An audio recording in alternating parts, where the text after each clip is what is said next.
Bonjour, bienvenue sur la vidéo du jour. Aujourd'hui je vais vous parler, on va continuer un petit peu dans notre série sur les tampons et je vais vous parler du positionneur de tampons. Donc ici c'est un modèle de chez Florilège Design, c'est celui que j'avais qui est très pratique.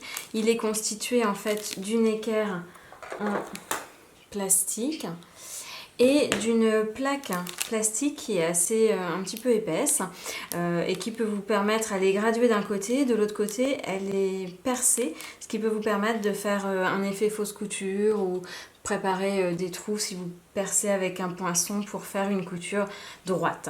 Voilà, donc ça c'est le Florilège. Alors c'est celui que j'avais, voilà, sauf que j'ai perdu la plaque en plastique, elle a disparu, je ne sais comment. Donc moi je l'ai remplacée par une vulgaire chute de prix-plaque en fait que j'avais.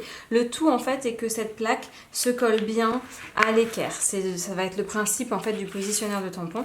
Donc c'est important que ça se colle bien et que ça ne glisse pas sous l'équerre. Si vous n'avez pas de positionneur chez vous mais que vous avez des chutes de prix-plaque, une matière plastifiée de préférence, et que vous avez un fils qui joue au Lego par exemple ou une fille, et bien très pratique, vous pouvez créer vous-même votre positionneur de tampon. Voilà, le tout en fait est d'avoir quelque chose qui fait une équerre. Voilà.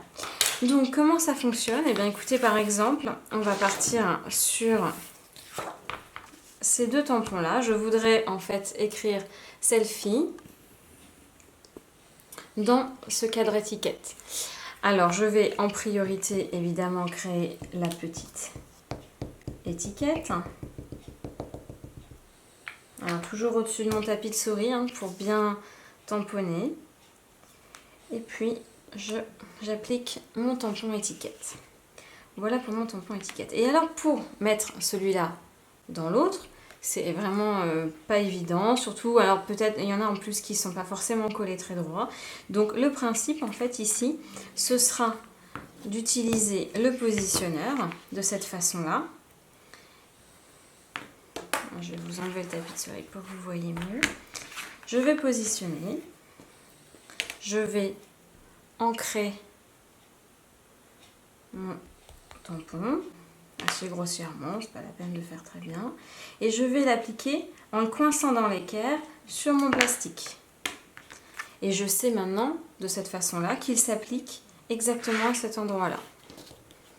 Si je viens maintenant sur mon étiquette, je positionne le mot comme je veux qu'il soit au final. On voit qu'en plus il est de travers ici.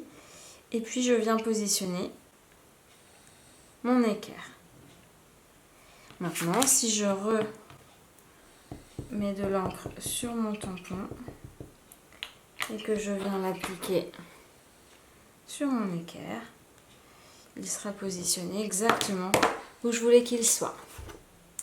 Voilà pour le positionneur de tampon. J'espère que cette petite vidéo vous aura été utile et puis je vous souhaite une bonne fin de journée.